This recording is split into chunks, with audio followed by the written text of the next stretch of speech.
do it. We'll do it. All right, welcome. Welcome.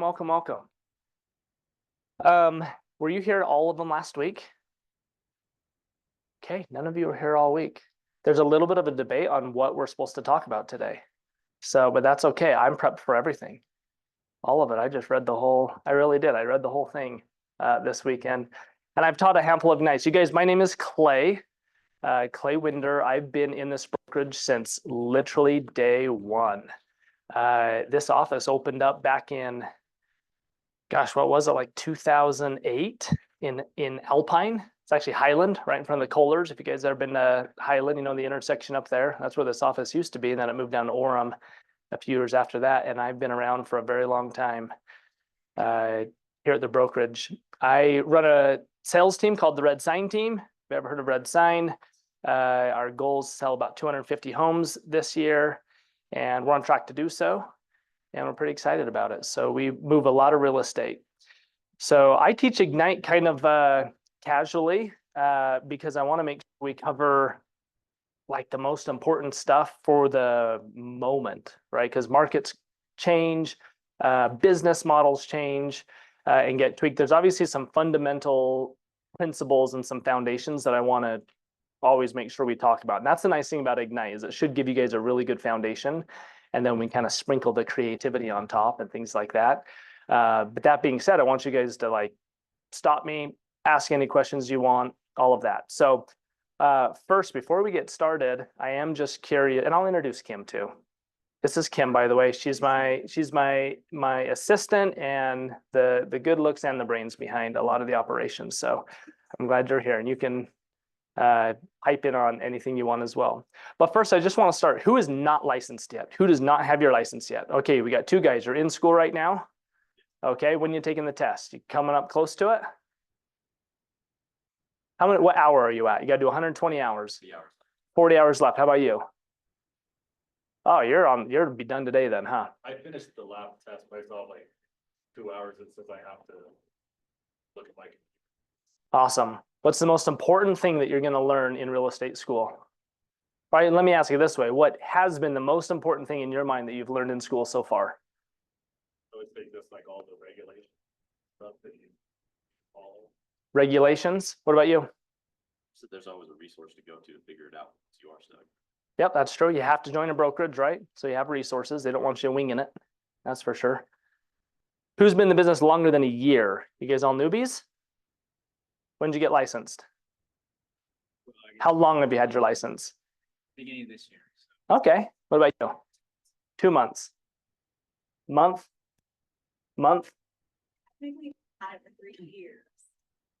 Why do you say technically 3 years? Like you got it 3 years ago, but then did nothing with it. So now it's like, now I'm really thinking about it. What's the most important thing you guys learned in real estate school? What comes to mind? You have to put in a lot of work. You have to put in a lot of work. What do you mean by that? Just getting leads, like marketing yourself, just getting out there, getting your name known, getting your brand recognized. Like it's just. Yeah, isn't it funny? I meet so many people that say, yeah, I got into real estate because I love architecture. I love interior design. I love houses. I love houses. I love houses. Only to realize that this business actually has very little to do with houses and it has everything to do with people. It's sales, it's talking to people, it's lead gen, it's your own value of providing services. What's your product? Is your product houses? It's you, exactly. Your product is not houses. You do not have, even though we call it inventory and all of that, you're not selling. People are not paying you a 3% commission for a house or anything like that. They're paying a 3% commission for your service. So what's your service? You guys are in Ignite. The whole purpose of these classes is to answer that one question, which is why in the world should I pay you $15,000 to help me buy a townhome in Vineyard? Why? I'm the best. I'm gonna get you the best. What does that mean? Everyone says they're the best. What does that mean? Best deal, the best rate. Buyers to come down or sellers to come down. Okay, so you'll negotiate. You'll get me a good deal. Okay. How are you going to do that above this guy? What makes you better than this guy? So there's questions like that that are like, okay, you got to figure that out. How many realtors are there in this county? A gazillion, at least. Yeah, right? There's a realtor on every corner, it seems. But that's okay. And I want you guys to understand, like, nothing's ever changed. I got in the business in 2007. There were a gazillion realtors then too. It was right at they called it the bubble back then too. And then everything kind of crashed after that. And so that kind of weeded some realtors out. There are 1,000 realtors, and I had to answer the same questions. I went through Ignite as well. And in Ignite, it's the same thing. I thought, boy, how in the world would anybody ever choose me as a realtor and not like the instructors or all the other people in this office? Like, how do I even stand a chance? I was 21 years old. I looked like I was 14. I would wear a tie just so I would look older, put a little mascara on my cheeks to make me look older, like whatever I could to overcome that. But it was really interesting. One of the first things that I really latched onto at Keller Williams were what we have on the wall over there. Those aren't new principles. Please tell me that one of the instructors, hopefully multiple of the instructors, have talked about the 6 personal perspectives. Do I see some head nods? You guys have gone over it? You have a favorite one? Head nodder? I like the 80-20. 80-20. Why is that important to you? I'm somebody who tends to be, sometimes I tend toward perfectionism on lots of things. And so if I'm focusing on the 80%, that's going to get me, the 20, I know that there's kind of a couple different ways that you say, I actually learned about the 80-20 principle before this. Yeah, Pareto principle is like literally like Pareto is a Greek philosopher. Like this is not a new principle. It's been around for a while. So like, I can get 80% of the way there with like maybe 20% of the Bingo. effort. And so if I'm spending, I don't know, 80% of the effort just to get that last 20%, like that's not worth my time. And I'm gonna be more successful and be more efficient and also save myself, because I want to make sure that I'm fresh and I'm recharged and that I'm taking care of myself, so that I can. Yep, and most businesses have this, but especially in real estate, there is so much 80%. So if you guys want a refresher, 20%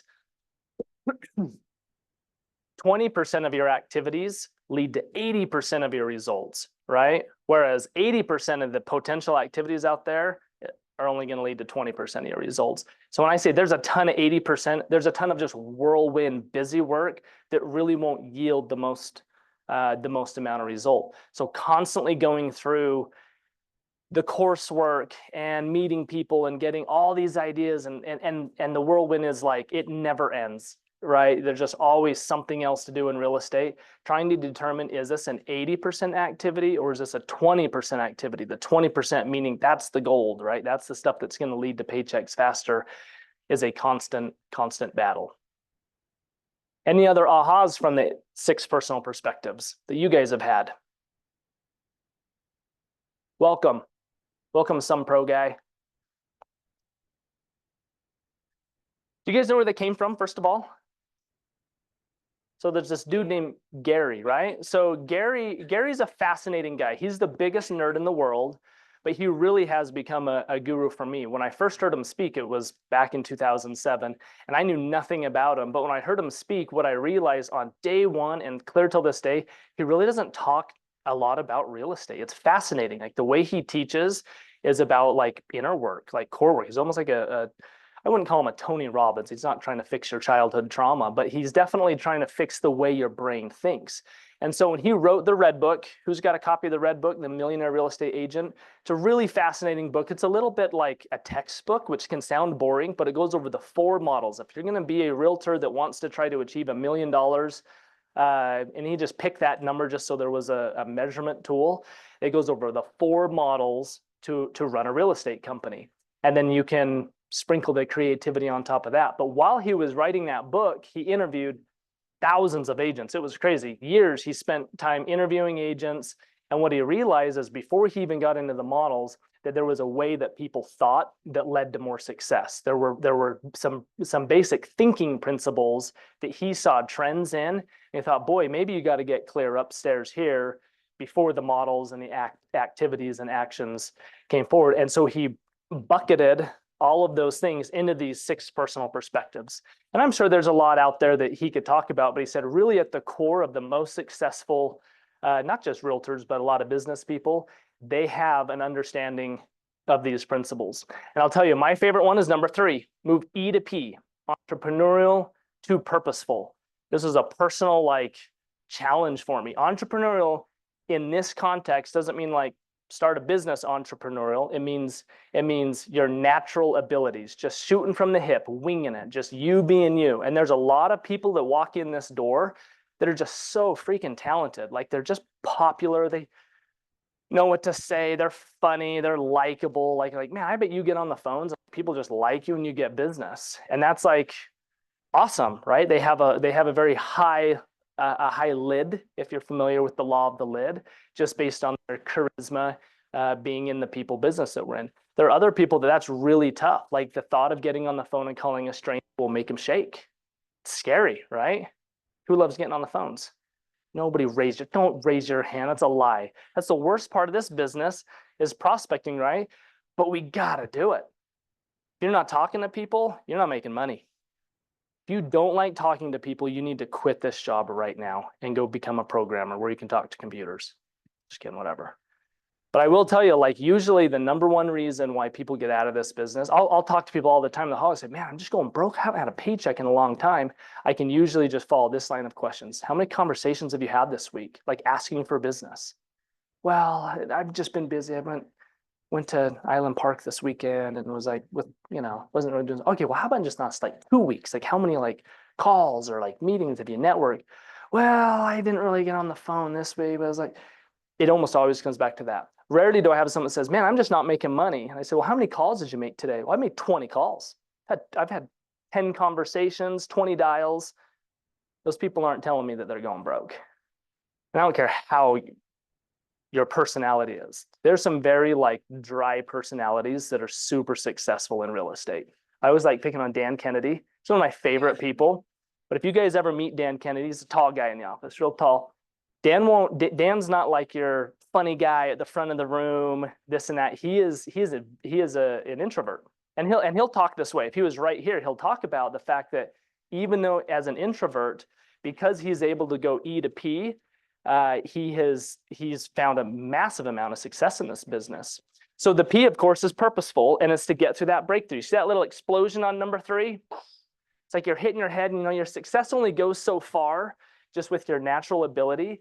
And then to like have that breakthrough and get really purposeful, you've got to have your breakthrough. And you can't read it from where you're sitting, but there's 3 little words in the explosion. You guys remember what any of these words are? Right here. Like, how do you have that? This is the fundamental ceiling of achievement. How do you break through? Coaching, consulting, and training. It's having some accountability to call you out on your crap and to say, listen, you need to get on a path and get a coach.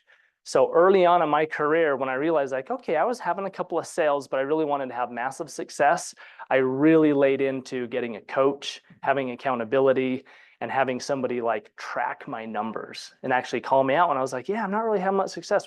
How many conversations have you had? Ah, shoot, I knew you were going to ask me that. And just turn around and go back and get on the phones, right? So very, very cool. I've had multiple breakthroughs, which I reflect back to E to P. Any other shares you guys want to share on that? Yeah. What's kind of the best way for us to find a coach like you talked about? I mean, we have Cameron, right? Yep. But other recommendations. Yeah, absolutely. And that's what's funny is on this, I'm not really using the slides, but this is one of the talking points of today is when you're building your career, who is your accountability person? And I would say there's like a few things to be accountable for. Probably a natural accountability piece for those that have it is, believe it or not, a spouse and a family. When you know you have to be like a provider, it's like an absolute form of accountability. I think we can just acknowledge that, like, yeah, like I don't want to go broke. I got mouths to feed. I've got people to take care of, and I get a lot of fulfillment out of taking care of others. So I want to be successful, right? So there's kind of those natural things. But then number 2, first and foremost, is always like a formal coach provided here at KW. For probably all of you, it's Cameron. Does anybody like, everyone knows who Cameron is, right? Cameron Wilson. Have you guys had one-on-one sit down with them already? Is anyone not? You newbies might not have yet. You guys have probably only met with Hunter, right? Have you met anybody here? Is this like, yeah, I'm just here. It's been to like one other class. Welcome. That's awesome. And you're even ahead of the game. Usually people get licensed first, and then they start. So you're like auditing these classes. Well, let's take a step back for a sec. Like, this is one of the big things too, right? When you're interviewing different brokerages, you're like, hey, I got to stick my license somewhere. Where am I going to go? Am I going to go stick it with Remax or Century 21, or who's hitting up the schools hard right now? For sure, Mountain Land, Bob, John Har. I don't know who tried to recruit y'all. Who are the big recruiters? Nobody. Perry Group will hit you up. Yep, Perry Group. They're real. Better Homes and Garden. Aaron Drussel. Oh, his assistant is Allie. She probably called you. Oh, we got to get Allie back. Then Allie was here for years and years and years. We got to get her back. I don't know who Brittany is. Yeah. Trying to think who else are the big recruiters. Anyway, you guys are here. And usually people choose Keller Williams for a couple of reasons. Number one for me, I got to be careful what I say on this. I'm very biased, you guys, but I did the same thing. I have an uncle that owned a Remax office when I got licensed. And I called him, I'm like, hey, like, I'm getting my license. And I just assumed he'd be like, come aboard. And it wasn't. He was just like, well, just know that like I might be able to negotiate your split to like a 70-30, but maybe you might still just be like 50-50. Remax doesn't have caps, keep in mind that. And I have no leads for you. Like, I don't know, it could be, I was like, what is going on here? Like, I just thought you like would recruit. I was like, okay, weird. So I met with a little company called All Pro, which then became At Home, which is now Fathom, I believe is what they're called. And like, it was cool, but nothing too special. And then there was this weird brand, and it was up in Salt Lake. It wasn't even in Utah County. It's this weird brand that everyone was talking trash on called Keller Williams. And I thought, well, if people are talking trash on it, I want to hear what they have to say. They said, oh, it's an MLM. You don't want to go join an MLM. I thought, that's weird, but I am from, I am Utah County likes MLMs. Like, let's go check it out. Not an MLM, by the way. It's not even close to an MLM. But when I went and met with them, there's a couple things that they said that were really interesting. First thing they said is everyone has the same split.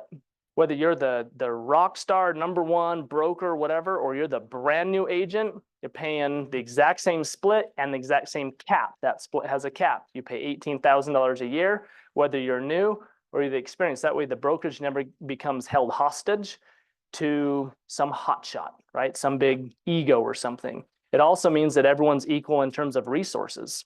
The brokers, the trainers, whatever, they're going to give equal help to anybody because everyone's worth the same, so to speak. I thought, well, that's a fascinating concept because my uncle just told me I'd have to negotiate my split and there was no cap. It was just kind of a whole weird thing. Profit share certainly is cool, but let's get real. It's not a ton of money, but it's kind of a nice little perk that we have here. Y'all familiar with profit share? You guys have talked about it. KW closes their books at the end of every month. Half the profit goes to the owners. Half the profit goes back to the agents that helped inspire other agents to join the office that had a closing in that month. And there's a whole fancy calculation for that. We get it back. So in a perfect world, everybody has enough people that they've inspired to join the brokerage that they're getting enough profit share to pay their cap. So you work for free, right? So you don't have a cap. So, and there's a few agents here that do it. I'm close to it, not quite. I'm getting close to it. So it's been very interesting. But probably the #2 reason why most people join this brokerage is for training, resources, and accountability. And as a new agent, I'm sure that's why a lot of you guys are here as well, is to get into this. So KW just leans into that. In fact, Gary Keller has said multiple times, this is really just a training and consulting company that happens to be in real estate. And you'll hear that quote a lot. And I like that philosophy. You're not going to see Super Bowl ads for KW or billboards for Keller Williams like you will some of the other brands. When this was our old CEO, but back in the day, Gary was on a panel with the CEO of Remax, and they said, well, what's your strongest asset? And Remax said, well, it's definitely the balloon. It's our brand. Like, we have a very well-known brand as Remax, which is true, right? We can all acknowledge that. And they asked Gary, what's your biggest resource? And said, it's our agents. We're agent-centric. Said we spend all of our money and our effort trying to create curriculums and trainings to just better our agents, because we believe at the end of the day, when you're sitting in someone's living room saying, applying for the job of of being their realtor, that someone's going to hire you because of you, and they're not going to give two flips about the brand. Rarely does anybody say, oh yeah, now what company you're with? Oh, Keller Williams. I'm going to choose you because I like Keller Williams. It's only happened to me one time in 18 years where somebody was like very much like, oh yeah, Keller Williams, the brand. Like, yeah, let's talk. I was like, that's weird, but okay. Like there's a gazillion Keller Williams realtors out there, and I bet a bunch of them are losers. So, and a bunch of them are cool. So, but we're here to get trained, and so it is a good philosophy. So when it comes to like how the office operates, this is a very long answer to your question, but I promise I'm getting there. You'll always start with Cameron as your coach, because that's part of the brokerage model when you come in. Once you have had 4 transactions, you can stay in the program or you can move on. And there's a few different places that you can do. Number one, you can hire what's called a MAPS coach. KW has what's called MAPS. I don't even remember what MAPS even stands for. Mastery, achievement, whatever. There's an acronym for everything in this stupid business. I'm so sorry. There's like acronym, just it's MAPS coaching. And that's usually $500 a month, or you have their full suite, whatever, $1,000 a month to have a MAPS coach that you can do. The other thing you can do is you can choose to join a team. You could say, hey, Clay, I want to interview and join Red Sign team, or I want to join Dan Kennedy's team, or Wild Group, go join the team. And that gives immediate accountability because there's usually a director of sales that guides you and provides accountability. And then, of course, you can always hire these third-party coaches, the Brian Buffini's, the Mike Ferry's, they're just not in the, they're not necessarily partial to Keller Williams. They can be anything. But then there's a third one, and this one was so huge for me, and that is you've got your training, you've got your consulting, but then instead of just having like a coach be your piece of accountability or your family and all that we talked about, you get a freaking friend. You get somebody in this room, you get another agent and say, will you be my accountability partner? And it's like, well, what does that even mean? Well, define it. If you two are like, look, we don't even know each other, but listen, every Wednesday, we're going to check in and just report our numbers. How many calls did we make? How many contacts? Did we show homes? Just report. You hold me accountable. I hold you. And if I don't do it, what's the consequence? I'm buying you a swig if I don't do it, or whatever. Have fun with it. But it's interesting because when I was in the early days of Ignite and doing this, I went through a couple of partners. My first partner in Ignite, cool guy. We got through Ignite.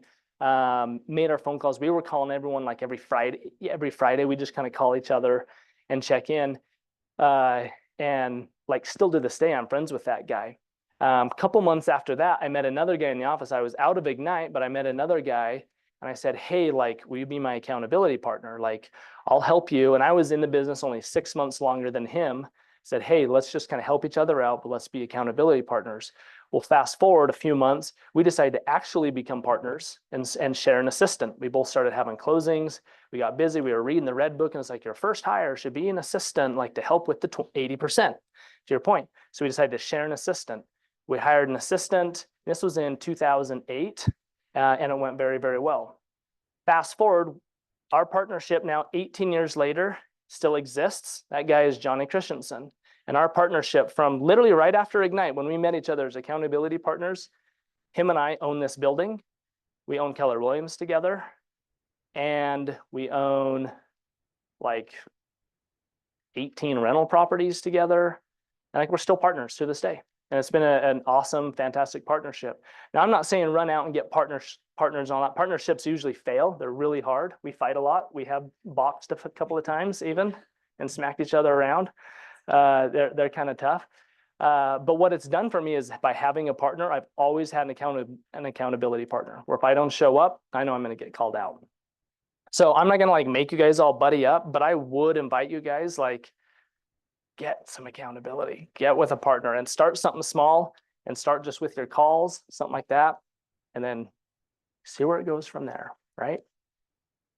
Questions, comments? Can we say what MAPS stands for? Gosh, if you, yeah, you'd cheat.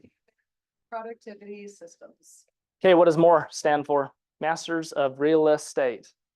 right? Masters of Real Estate. Telling you, there's so many damn acronyms in everything has got an acronym.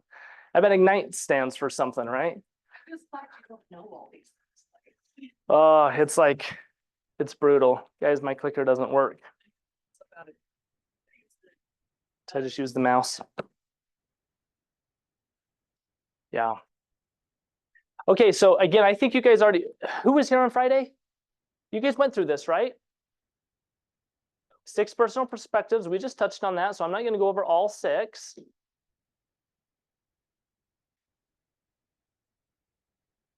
You guys talk about KW culture? You guys know what Red Day is, all that stuff? Okay, because I'm pretty sure I want to talk about your job. Talk about the mission statement. This is all like the fluffy stuff. I kind of feel like we should continue the conversation in that just simply how do you go make some money, right? Which is this conversation, right? You guys know about Command, you use the app. Actually, let's go back real quick. You guys know who's who? New people? So Johnny is my partner. We're partners on the brokerage, but I am simply what they call an investor.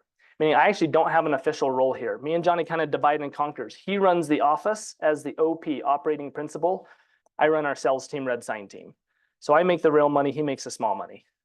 So I tell him, there's not a lot of money in brokerages. I hope you guys all understand that, like, especially with profit share and all of that. Like this is a, big office, 300 realtors, all of that. It really doesn't make that much money. And none of them really do. The Remax offices, like there's not money in brokerage worlds. That's why you'll meet a lot of brokers that also just stay in sales. The money is in sales. So that being said, if you guys have aspirations of like, well, I want Shoni's job someday, I want to be in like the brokerage side of things, awesome. It's a very fulfilling career for a lot of these people. You guys have probably met Hunter, right? You guys have any questions about who's who? Kind of looking at you 2 new guys that like probably haven't been around the office a whole lot. Oh, this is old. This is old because Molly is really Amanda, the front desk. Yep. Yep. Well, then you at least need to know these 2 people right here. Dean is the principal broker. So remember, real estate school kids. In real estate school, every office, every agent has to be under a principal broker. This is the guy that's going to slap your hand and say, hey, you messed up. Or before you mess up, that you're going to call to get help from. Now, obviously, your first call when you're doing a deal and you're like, holy smokes, I need to fill out a contract and I'm really lost. Your first call is to Cameron. Cameron's going to help you fill out a contract. Now, say you fill it out, you send it over and you messed up. You forgot to mark the fridge and your clients are pissed because they wanted the fridge and you forgot to mark it. Now the seller's saying, sorry, we're taking the fridge. And you're like, oh crap. They wanted a fridge. I messed up on the paperwork. The seller's not giving. I have an issue. I have a problem with the fridge. You guys think I bought a lot of fridges in my career? I have like 6 fridges in my freaking career, all because I didn't check the damn box. So who do you call when you're like, shoot, am I gonna have to buy a fridge because I messed up? That's when you're gonna call Dean, and Dean's gonna look at your contract, look at the communication, and he's gonna say, yeah, you messed up, you're buying a fridge. Or actually, no, you didn't mess up, you've got it right here, there's communication, we need to push on that. And then why is it so important that you guys know who Novalee is? Guys, Novalee writes our checks. That's where the money comes from, through the office. So MCA, Market Center Administrator, is Novalee. So if you guys haven't met Novalee and Dean, you will at some point. One of the most important required classes that you'll have to take, and there's probably a stupid acronym for it too that Dean teaches. I think he calls it WITSE, but it's When They Say Yes, what it stands for. And it's like the paperwork class. It's like, how do you fill out your contract? How do you do it kind of in the style and philosophy that we like here and get in? So keep an eye out for that class, because that is like, you're not learning that in real estate school. You'll learn a little bit. In fact, if you want me to go back to that whole initial question that we started about, what'd you learn in real estate school? There's really 2 things that I feel like is the most important thing that you guys should all pull out of school. Number 1 is how to not how to be, oh, there's so many like inappropriate things I could say on this comment, but how to not be a racist? No, how to not be a dick is what I was going to say first, but it's like the discrimination stuff. That is really, really important. Like when they talk about redlining, you guys like actually get into the history of like, we were kind of bad, like back in the day. Like, do you understand one of the biggest like problems that I see that people like didn't pay attention in real estate school is right on listings. And you guys have all seen this when you're browsing houses and you'll see a comment where somebody says, great family neighborhood. Now, this wouldn't be a bad thing. I'm like, oh, why is that a bad thing? Well, if you've taken real estate school, it talks about how discriminated pregnant women were in like the big inner cities. And so these moms would come in pregnant and they'd go to apply and the landlords would say, screw you, I don't want babies in my apartment buildings because babies are, and toddlers and little kids are messy and destructive and loud and all this stuff. So they're discriminating against pregnant moms. And then you had all these single people, they get discriminated against, like, huh, so familiar status is you can fall victim to being discriminated because you're a single person. Happens all the time, right? Happens all the time.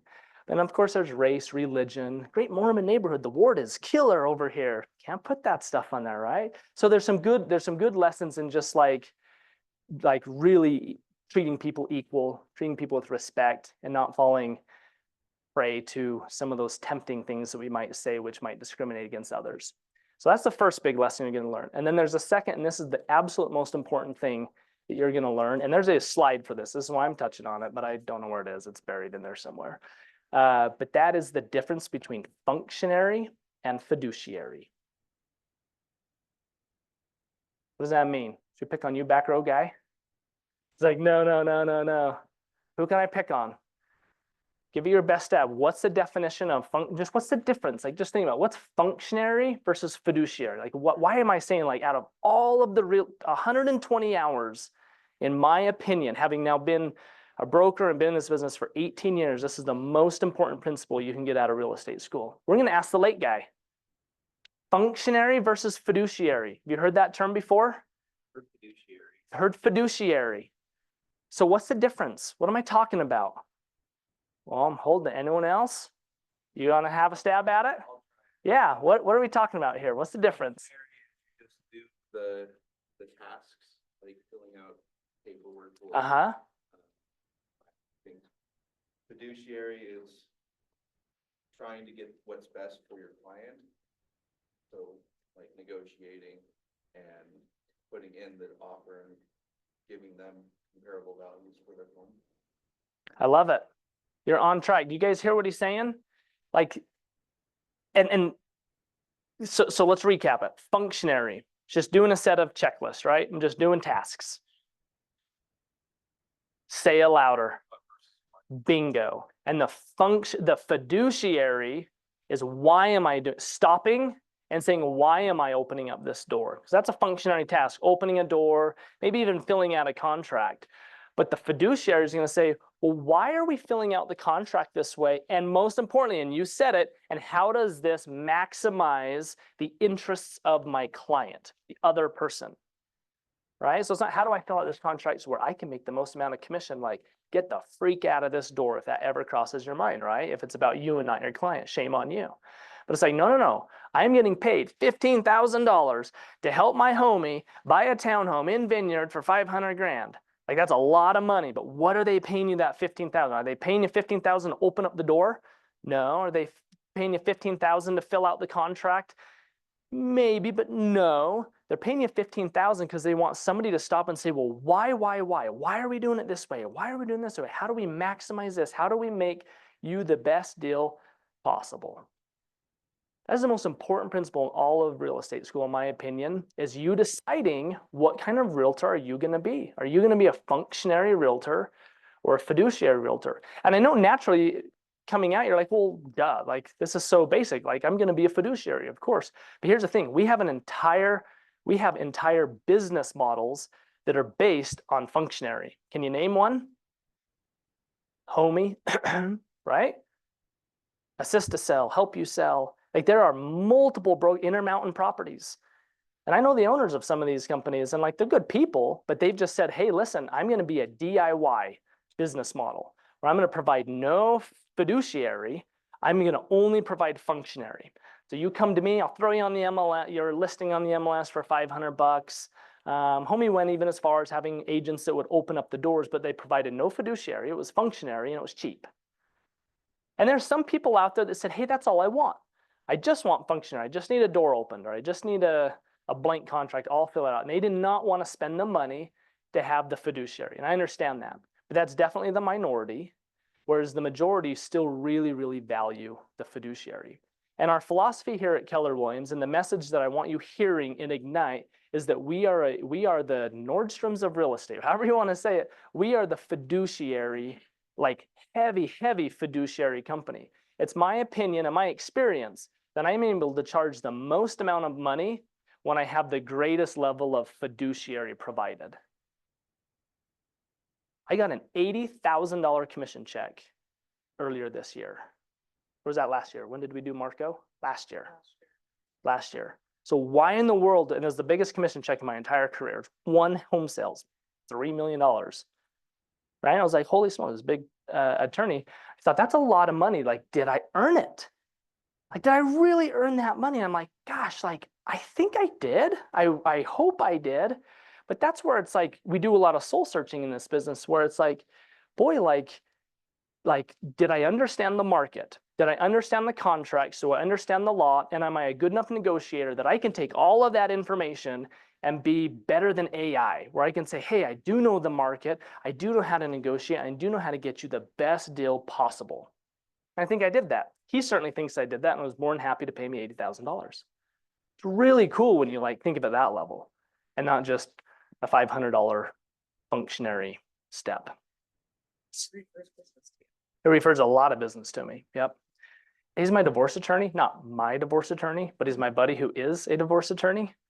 They're really, really good clients to have because when people get divorced, they have to sell houses, and it doesn't matter what the economy is doing. When you get divorced, homes got to sell. So it's been a good lead source for sure. So is that helpful? Is that helpful? You guys raise your right arm to the square. I promise to be a fiduciary agent and not just functionary. This doesn't work. Yeah.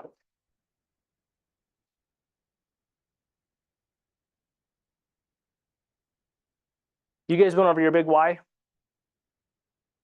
Okay, this is one thing. I know this is like the class from last week still, but I do want to just touch on this. Have you guys done this? You're nodding your head. Okay, this is called the economic model. If some of you guys are like, shoot, I missed that day. I wasn't here when we did the economic model. I want you to put a to-do list that you will sit down with Cameron and do an economic model. Because when you read the red book, I told you there's 4 models in the Millionaire Real Estate Agent book. Which, by the way, you guys should start ripping through that book sooner than later as well. But one of the models is the economic model, and it's very simple. It says, hey, I want to make $100,000. How do I break it all down in the expenses to figure out, well, how many deals do I got to do? Okay, I got to do 20 deals, whatever. And you can change these numbers based on, like, for example, our cap is not 30. Our cap here in this office is 18, right? So this is just like not actual numbers. Yeah, like 9,000 for the average. We're 13 right now. You guys all know that our average sales price is over 500 right now. So we're getting up there. So like you're going to do these numbers based on more accurate numbers. But then what Cameron's going to do is this is only the beginning now. You get to this number, like, all right, now how do I go and do my 20 deals? And then you're going to break it all the way down to simply how many weekly conversations do I need to be having? And that is so, so valuable because then it can really, like, how do you eat an elephant? One bite at a time. That's the first bite, right? Is down to your conversations. And then you start moving forward.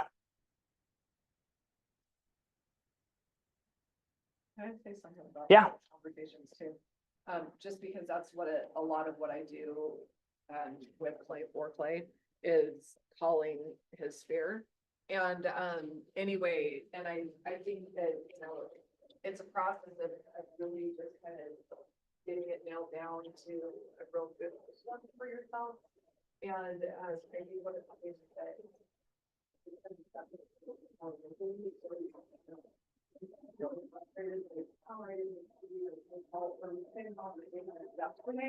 to meet my goal. It's okay, like make sure that you add on the 3 you didn't get yesterday to tomorrow.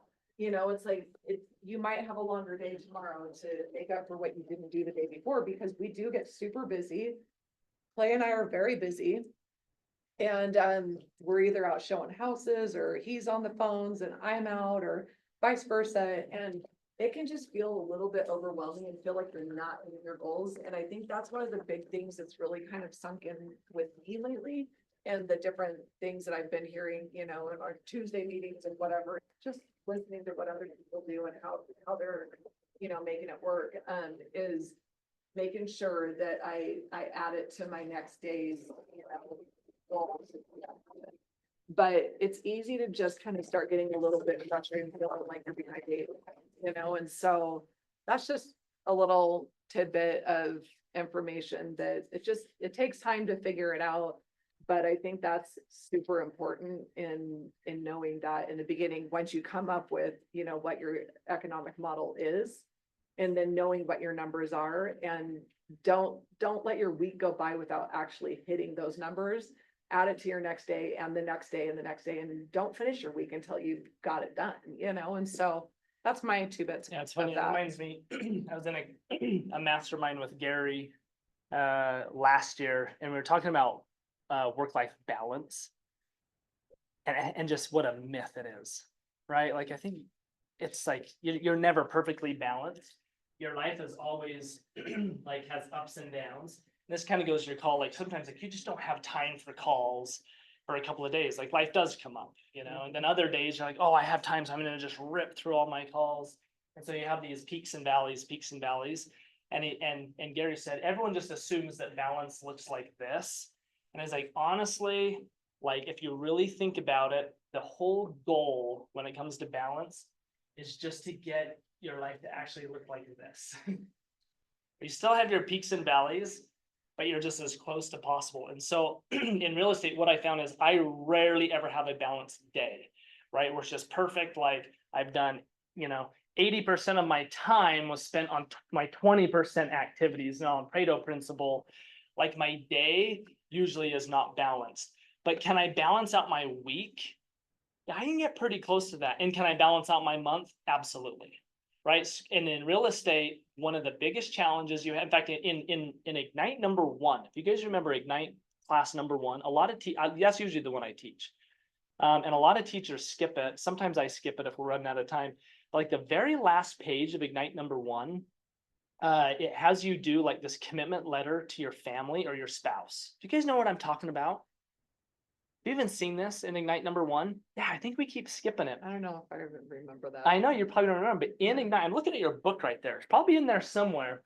But it has this little letter where it just says, look, you like, the idea is that go back home, sit down with your boyfriend, girlfriend, husband, wife, spouse, whatever, and sit down and you just like read this little commitment. Just says that you both recognize that being a realtor is a very hard job because of the time. Think about it. Most clients want to go see houses when they're off work, right? In the evening. So it's like, shoot, my day sometimes doesn't really even like start until 5 o'clock when they're off work. And then what about open houses? What day is open house day in Utah? It's not Sundays like the rest of the world. It's Saturdays here in Utah. Like you're doing an open house like most Saturdays. Also, when do people want to see homes? On Saturdays. So it's one of those where it's like, hey, spouse, you know, significant other, will you support me in this funky hour job, you know, this job that requires really funky hours, and will you fight through that? So when we talk about like work-life balance, it's definitely one of those like, hey, like there's a lot of realtors that say, hey, I'm going to take off Wednesdays, or I'm going to take off like at least the morning on Thursday, and I'm going to take my kids to school and do all that because I'm probably going to have to work on Saturday. It's a hard business. And sadly, like divorce is kind of high in real estate because we struggle with that work-life balance, and it's a really sad thing. I think what I've experienced with a lot of the other agents in the office that we all talk to and work with, is we're all people. So it's like, you tell me you've got something you want me to do. I'm like, okay, I got you. I'm gonna And drop it's what like, I'm doing right now and it's do not it even on a seeing Sunday that, at 5 or- p.m. Yeah, or it's Sunday, or it's, I mean, he and I will be like, oh, haha, you're working right now too. And it's like 10 o'clock at night, you know, because we've maybe just like finished up the day with sending out the last email, whatever it may be, but it's like, because we're people, we want to make sure that we've got everyone's back, and it's like whoever we're dealing with, whoever we're working with. And so we feel like it has to happen right this second, you know, it's like, I'm having to constantly tell myself, I don't have to do something right this second, you know, that person also has things to do in life. That's where the work-life balance comes in too. Well, I was just saying, right? don't let this discourage you on like, well, this sounds really crappy. You guys are like scaring me out of the business. No. Like, this isn't fun. It The is idea fun. being that you can absolutely seek a balanced month. And so like the month of October, we had multiple, like a ribbon cutting and an open house and multiple things on Saturdays. We had our pumpkin patch and things. We were very late, but guess what? I looked at my month, I sat down with my wife and I said, hey, like I'm missing 2 out of the 4 Saturdays. One of these other Saturdays, we're clocking out. You did the same thing. You and Chris went down to Vegas. And when she went down to Vegas, I did my little trip. It was like, hey, when you're clocked out, be clocked out. Like, don't feel like you have to answer every little thing. I'll cover you, you cover me type of thing. So you can have that work-life balance. Because on a monthly basis, you can do it. And I think that's kind of my point of saying, like, we always feel like we have to jump. You don't always have to jump, but you know, make sure you do things in a timely manner, or communication's huge, right? So, but I think we do like being the type of personalities that real estate draws, you know, it's like, we do feel like we want to just always like be so quick is good, but Yeah, we also have to be balanced. yeah. And don't be that frustrated with it, because it's like when you're like, hey, it is a fun business. Like, this is the most fun thing I've ever done. Working with Clay is the most fun thing I've done, best career switch ever. So I'm excited for all of you. Yeah, you guys, there's a lot of fulfillment in real estate. Like it really is a lot of fun helping people buy and helping people sell, especially the investor stuff. Like, man, like it's been so fun to help multiple friends like legit get rich in real estate. And then me get rich along the way too. Like it's totally a real thing. That's what's crazy. When I first got into the business, like I'll admit, like it was because I wanted to make a lot of money. And then when I realized like, oh, I can make a lot of money and like have a lot of fun, like with my friends, like help my friends like make really good real estate decisions, and they make money and I make money. That's why I got in, and I'm so pleased to say it happened. Like that's why I'm still here. Like I love it. It's been so much fun. Making money is a lot of fun, you guys. You can make a lot of money in this business too. So has anyone had their first closing yet? Oh, you guys are all like not even first closing. Oh, I'm so excited for you. So excited. You virgins. It's great. But I'm not gonna go too deep, but did you guys, well, I'm not even gonna ask that because some of you did, some of you didn't. So this is like the heart of what I was supposed to teach today. I mean, we're going over a lot of things kind of scattered. But it's just loving and understanding your business. I would say that almost every class, everything you learn in terms of like meat and potatoes classes, and when I say meat and potatoes, I mean not so much the why stuff. We talk a lot about like, why should you wake up in the morning and like go hit the phones, and why, which is really good because that's like your battery, right? That's what keeps you going. But sometimes we do need to stop and say, we need to talk about the what and then the how, right? So I just want to talk a little bit about the what. There's a ton of classes on the how, but the what of like, what is a realtor job? We're going to talk about 2 things. This is like really high level, and then I'm going to go back to something you guys have already seen before. You'll write it. But this is like the 6 like core things that we do as realtors, and you guys have got to get your competency level on these up as quickly as possible. So if you're like, man, I don't understand a few of these steps in the real estate transaction, you should dive in. So number 1, we talked about it. We're not in the real estate business. We're in the what business? We're in the lead generation business. If you have no leads, you've got no business, right? And that's the hardest thing when you're in Ignite is the lead gen business. And that's what we're going to talk about here in a second that I want to write up. So we got to lead generate, you're going to capture the leads, and then the hardest part, convert them to what? Appointments. I'll tell you right now, everything when you're talking to a coach, Cameron, your accountability, whatever, the number 1 number you're going to track in your business are appointments. Like on a Red Sign team, like at the end of every day, we just want to know appointments. When we do award systems, like, hey, we're going to give a trip to whatever, we're going to have whatever, we award people based on appointments, because appointments are the lag measure to all the hardest activities. You guys understand lead measures and lag measures. Lead measures, how many dials did you make, right? A lag measure to dials and conversations is appointments. Like that's where, and if you have a breakdown in between, that's conversion, that's where you go to skills, scripts and dialogue and get your skills up on stuff like that. So appointments, right? Then once you have the appointment, it's all about converting appointments to agreements. So when you have your first buyer appointment, and there's a whole Ignite class on like the buyer consultation, right? You're gonna meet up in one of these glass rooms, have your friends come in like, hey, we're so excited to get started. Like, great, we're gonna talk about financing. How are you gonna pay for the property? What are you looking for? And why are you looking for it, right? You're gonna get into what, how, why, all that good stuff. You're gonna have your appointment, then you're gonna go show them how well, then you're gonna get your first agreement, which is your buyer broker agreement signed, that meeting state. You're gonna hire me to be your realtor, sweet, sign here, now for the fun part, let's go shopping. You're gonna go shopping until you find property, then you're gonna write the agreement between them and the seller. Right? Well, I'm getting ahead, that's number 4. So you're gonna show buyers and then you're gonna market your sellers. You're gonna have whole classes on that. Right, negotiate contracts. This is where the big bucks come in. When somebody says like, gosh, well, why are you worth the commission that you're charging? This is where it really shows up, right? This is where someone says, boy, you found me like some killer deals. You got me in the door fast because the best deals don't last. Or a seller, boy, you just nailed my property. You helped me stage it. You helped me market it in all the right places. The photography was amazing. Your description, you and ChatGPT wrote the most beautiful description ever.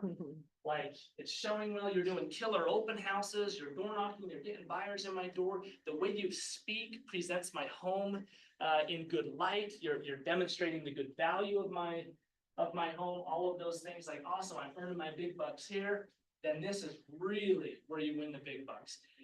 This is also absolutely when I can look at a realtor or when I'm communicating with a realtor and I can see them demonstrate their commitment to fiduciary versus functionary. Did they just fill in the blanks for their buyer? Like if I'm a listing agent, I receive an offer, you can usually tell, did they just fill in the blanks as like a functionary? Or did they actually really put some good thought into crafting and strategizing on a good offer? Are they seeking a win-win? Are they representing their buyers well? This is where the big bucks are at. Get good at that stuff. Get so good at that stuff. But again, you'll never be able to demonstrate and earn your money if you don't get your leads, right? If you guys haven't had negotiations, right? I think that's coming up in like the next, like this week. It might be consults first, and then you guys will have this. But sink your teeth into that stuff. That is like one of the funnest parts of the business too. Then of course, once you get under contract, coordinate the sell of closing. Now this will be where I'll admit, this is where agents can get lost in the 80%. We can keep just hitting this Pareto principle left and right. So that's why the office, as you guys are meeting people and talking to Cameron's gonna say, hey, we have a transaction coordinator and she can help. And her name is Jeanette, thank you. So Jeanette is Cameron's transaction coordinator. We'll say, hey, I'm gonna help you with some of the paperwork. I'm gonna help you fill out the transaction details in Command, which gets submitted to Novalee so that you can process your paperwork appropriately with the office, all of that stuff. Now, there is a lot of wisdom in your first deal. Do it. Just do it all yourself, learn it, know all the steps, right? Don't feel like you need to leverage that out. But as you start getting to a deal a month, 2 deals a month, you're gonna realize like, man, filling out my paperwork for the office is definitely 80%. My 20% is here to here, right? It is getting back out, having conversations with people. And then of course, number 6 is you've made some money. Now, how do you manage your money? Unfortunately, I could highlight this in 100 different ways. Realtors struggle with that. We have a reputation in this industry to live paycheck to paycheck, and we have no idea when those paychecks are coming. So it can be very challenging to manage your money when you'll have a big month this month and you go 2 months with zeros. Then you'll have another big month, right? So to balance that out. So we teach a lot of classes. Usually they're under the title of wealth building. So anytime you see any classes here at KW that talk about wealth building, attend them. Yeah, it'll talk about buying rentals and investing your money and stuff like that. But we will teach a lot about how to set up your own personal S Corp or your LLC. so that your commission checks come into your S corp, you know, we're talking about entity structure here. And then you can put yourself on a W-2 salary. So you own the business, but you can be on a fixed monthly income. That's a W-2, you're paying your payroll taxes, you're paying your FICA, stuff like that. So you can participate in Social Security, if it ever even exists here after 7 years, you know, stuff like that. And if everything I just said went way over your head, know that don't panic. You can absolutely I ran my first several deals when I was in the business, just under my name, totally fine, sole proprietor, right? Just under your name. Nobly, when she sends you your check, it's fine if it just comes to your name. But there is a point where you will save a lot of money in taxes if you set up a business. And that right structure is usually an S corp. What's the difference between an S corp and an LLC when we're talking about real estate? Anyone want to have a stab at it? An LLC is a limited liability company, but I don't actually know a big difference. I don't really know. Yep, so it's just about tax code. So the best thing is that this is the way to think about it. S corps are the correct entity structure when you have a lot of cash coming in and a lot of cash going out, and it doesn't really own any assets. It's just cash in, cash out, because when the money comes into the S corp, you can pay yourself in two different ways. Your W-2, which is what most of you have if you're working down at McDonald's or whatever, like you probably were a W-2 employee, right? But you can W-2 yourself. But then you can also pull money out as distributions and dividends, right? So you have two ways of doing income. And by doing the hybrid of both, you can greatly save on taxes because you don't want all your money coming through the W-2. But as a sole proprietor, that's just all distributions. So like it gets taxed kind of the most. So you want to be cautious about that. So again, S corp, money in, money out. An LLC is like your most fundamental business. If you go to LegalZoom, you can even do it yourself on utah.gov. You can set up LLCs yourself, very easy. And the default is an LLC. An LLC tax-wise is the best for creating liability protection when holding assets. So if you're like, hey, I have got this little condo that I've been living in, this is great. I'm going to move out of it and I'm going to turn that into a rental property. Probably a good idea sooner than later to actually deed that condo. Go up to the title company, say, hey, I need to deed this over to my LLC. My LLC now owns that. Then you go create a bank account in your LLC's name that takes the rent money in, pays the mortgage and expenses coming out, and that grows. And now you have an investment company. So we teach a lot about that because we do want everyone to manage their money. In the perfect world, every agent that comes in this door has a great day job of being a realtor, of making good money doing that, and a fantastic night job, which is investing in real estate. Anyone own rentals yet? You got one? Sweet. Sweet, good job. Who wants them? Hopefully everybody. Why do we love real estate? Passive income. Passive income. Almost guaranteed to grow because you get appreciation. Doesn't really matter what the economy does over time. Every investor gets rich. You can put an insurance policy on it. Can you put insurance policy on your crypto? No. Right? But you can on real estate. If it burns down, you're protected. And you can literally guard it with a shotgun during the zombie apocalypse. So real estate is pretty dang sweet. Questions on this? Okay, before I change gears, have you guys run into anything so far in Ignite or while you've been here that you're like, man, I just wish somebody would explain this a little better? You hit any roadblocks? So far, so good? Yeah. Question about the buyer seller agreement or agent seller agreement. Yep. Buyer agreement, right? Doing those like appointments, right? Yeah. Do we have anybody, like, I've never done an appointment yet, so I don't really know what to go through. Is that like a thing we and Cameron do? Or You have so many options. I love it. If you guys all heard the questions, it's like the whole like, oh my gosh, I just got an appointment. Now what the flip do I do? Like, right? So number one, take somebody with you. If you're like, hey, I just got this appointment, like I'd love somebody more experienced just to come with me and just kind of be my part. There's a lot of agents here legit will go on the appointment and will not be expected to be cut in on the deal. They'll just come to help. They absolutely will just come to help. When I first got my first appointment, I was in Ignite. I was ripping through the phone calls, whatever, called a college buddy. And it was like, yeah, actually, I need to sell my townhome because I just joined the Marines. I want to go fight in Afghanistan. This was like 2008. And I'm like, that's crazy. Like, okay, but what do I do? He's like, well, come over and like, it was like a come list me, like, just come help me sell my townhome. I like came to Ignite, I'm like, what do I do? And like, hey, remember that class? Like, here's the appointment. And I like made a little bullet list, like, you're gonna go in, you're gonna talk about condition, you're gonna go in and talk about your marketing plan, and then you're gonna talk about pricing. So do you know how to do a CMA? I'm like, a what and a what? I'm like, yeah, comparative market analysis. You get on the MLS, you get other townhomes, you compare. I'm like, yeah, I need to have a crash course on that. Guys, there's a class on CMA. It's like, okay, I gotta learn the CMA. Okay, I got pricing. So I went in there, I'm like, okay, let's talk numbers. Here's like the comps, there's probably price at about here. It's like, all right, whatever. So and then marketing, like I was in this class, it sounds like I'm gonna put it on the MLS, like put up a sign. In fact, I brought the sign, it's leaning up in front of your house right now. I really did.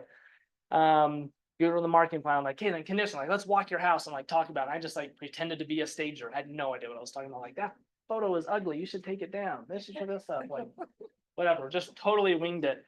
And went through it, and he's like, okay, that all sounds good. Like, I'd only been in the business like 2 weeks. It was like week 3 or something that I was there at the house. It's like, great. And I'm like, okay, like, sign this agreement. And I had a listing agreement. He signed it. I was like, okay, that's cool. I drove straight back here to the office.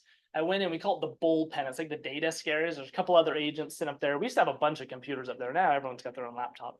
But I came in, I'm like, Ignite buddies. I'm like, I got a signed agreement. And they're like, high five, that's so cool. I'm like, now what the freak do I do? Like, what do I do? So then I had another broker, Claire Gunn, who's still up in Salt Lake, and she's like, come into my office, sit down. She's like, hey, gotta do this, you gotta do this. Okay, that's great. So I went and did that. And then I came back, I'm like, well, now what do I do? It was wild, you guys. I put the sign up before I put it on the MLS. So while I was running around, I get a phone call from an agent. She's like, I'll send you an offer right now. I'm like, I am so good. It's not even on the MLS, but it was back in the bubble. That was 2008. It was like the beginning. It was like February of 2008. I'm like, I'm such a good realtor. But then I realized, wait, probably don't want to accept that offer. It's not even on the MLS. What if I get multiple offers, which I did? So then I had to go through all that. It was wild, guys. Like, you just wing it. And that's going to happen to you, where you're just like, I don't know what to do. You're going to run in here and you're going to grab anybody you can. My hope is always that we really do cultivate an environment here and a culture of just open door. Like, you go upstairs, I would hope you could walk up to a complete stranger and say, hey, I'm a new agent here. I'm at Ignite. I just set this appointment. It's my buddy that is going to come in here and do a buyer consult with me. Can you just like role play it with me real quick? Like, what are the questions I should kind of just take some quick notes? Hopefully every door in this office would open up and give you a quick consult. But your line of command, start with Cameron always. If Cameron's not available, he might even point. Ask Hunter. Hunter can point, and then seriously go walk around. You guys are always welcome to come knock on my office door. You come bug Cam. Like, there's people upstairs. I was scared to just go walk through to show houses the first time, just like go open the Supra. Like, it was like, I hope I know it. But Hunter actually went with me. Yeah, because I was like, can you please help me? I'm like, I am so nervous. And he literally went with me. And because So I good. was so, and I am a people person, but it was like, we don't ever want to look dumb. I don't want to look dumb. But anyway, I still look dumb at different times. So it was Yeah, we like, all do whatever, get over it. But it is nice because that is the one thing that I feel like 100% sold on KW is the culture. And people that are not the same kind of way oftentimes take off and go somewhere else. I've seen it actually since I've been here. So I think generally people are super cool. People want to help each other out. So Yeah. Well, even like teaching these classes, like, you're going to have a whole bunch of us Ignite teachers that show up. Like, it's not like we get paid to do this. Like, we're doing this to give back. Like, we had great teachers when we went through it. And I want to keep that going. Like, it's a fun place to be when everyone can have a law of abundance. Like, there's so much real estate out there to be sold. The chances of us ever competing directly for a listing between one of us is so slim. There's so much real estate out there. Rarely do I sit down in a living room, like, we're interviewing multiple agents and the other agent we're interviewing is, and they name somebody like on that wall, you know, I'm like, it just doesn't happen, you know? So give. Okay, that was a good question. Any other questions? You guys have been going through this, so you're just like, man, I wish a teacher would just maybe expand a little bit on this or that. Going once, going twice. Okay, we're gonna talk about the next model.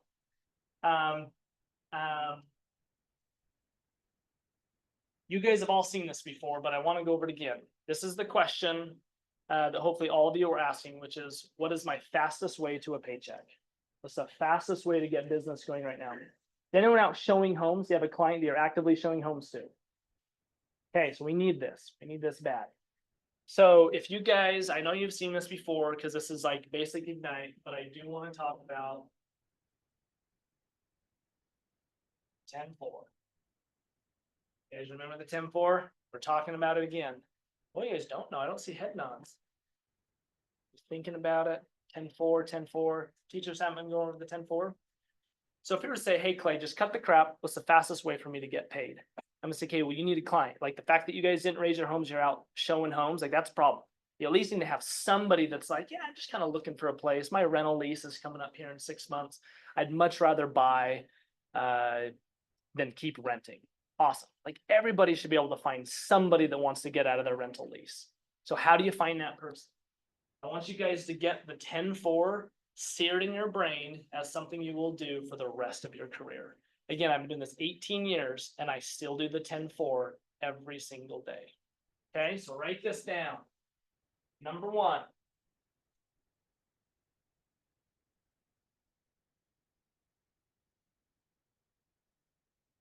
Now this is going to change after, but you're going to add 10 people to your database every day until you have ideally what we call a top 200. Does this make sense? So you're going to start scrubbing your Facebook list, your phone list, whatever, and you're going to get everybody's name, phone number, email, ideally their address if you can get it, into the database. What's the database? For now, start with Command, right? KW gives you this awesome CRM, client relationship management software called Command.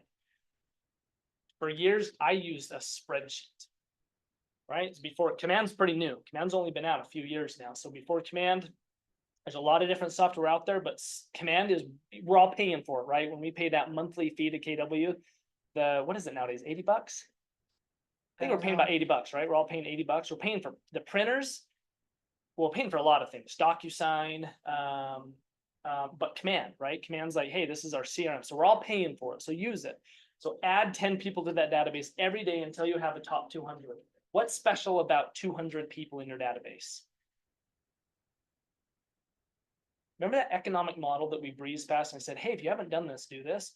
The secret sauce with 200 is there's science behind if you are effectively doing what we call 36 touch. So you're texting, emailing, communicating with, and you're just marketing to 12 people. That out of that 12 people, 1 will be a direct sale or buy, and they'll refer a second one that will be a sale. So for every 12 people, you'll get 2 deals, a direct and a referral out of every 12 people. So if you have 200 people that are in your database that you are effectively communicating with for a year and marketing to, you'll get about 30 deals, which is an incredible, you're well over 100 grand net in your income. There are agents that have incredible careers, lifelong careers, and they simply only have 200 people in their database. But they're 200 people that just know when they hear real estate, oh, I got to refer you to my buddy, my friend. So get to that number as soon as possible. And you'd be surprised. You're like, man, that's a lot of people. No, it's not. You got more than 200 Facebook friends. You got more than 200 people in your phone right now. You've got 200.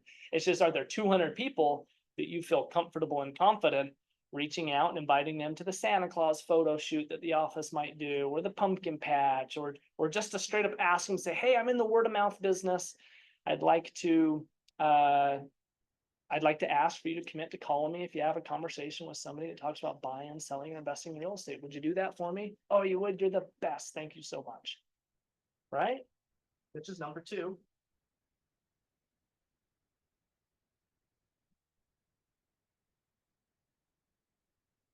And conversations every day. That's going to take you an hour and a half. It's going to take you a while because you might have to dial 20 just to get 10 people to pick up. 10 conversations a day. Has anybody done that yet? Have you had 10 conversations in one day? It's brutal. But why aren't you doing it? Maybe because you don't have this organized yet. You don't know who you're going to call. First, you got to figure out who, then you got to do it. Call 200 people, 10 conversations. It's pretty dang quick. 20 days, you're done, right? Like it's not bad at all. 10 conversations every day. Which, by the way, I might not be a full 10, but I am absolutely 5 to 10 every day. 18 years later, I still do my calls, check in with people. How you doing? What's new? Just lead follow, just everything, just talk. Telling you, this is the difference between people that are making money and not making money. Is are you having that 10 conversations? Can I make a comment about? Yeah. Sorry, just because he and I work so closely with all of this, it's, I've learned a ton since I've worked with Clay. And one of the things that I've learned with the conversations with people, and maybe not even conversations, is even just leaving messages. I always leave voicemails. Oftentimes people don't listen to their voicemails, but there are people that Sure they do. There are people that do, and I do send text messages, but there are people that he and I haven't talked to in like a year. And then, but I've left messages, same person. And then finally we get somebody that reaches out like last week that was like, hey, I'm ready to do something. And we're like, oh, Steve okay, Boynton, sweet. is that what you're talking about? Yeah, He's Yeah. ignored us for over a year. total ignored. And I'm like.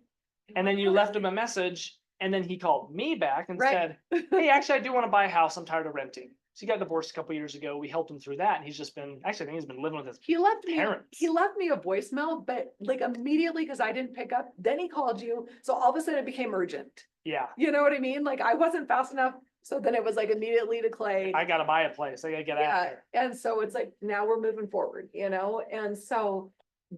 Point being is, don't give up on people, because when you're the one that keeps reaching out, because everyone knows 10 other agents out there. If you're the one that's actually like making the efforts and showing that you're in the business and that you're actually working it, that means you're gonna work for them.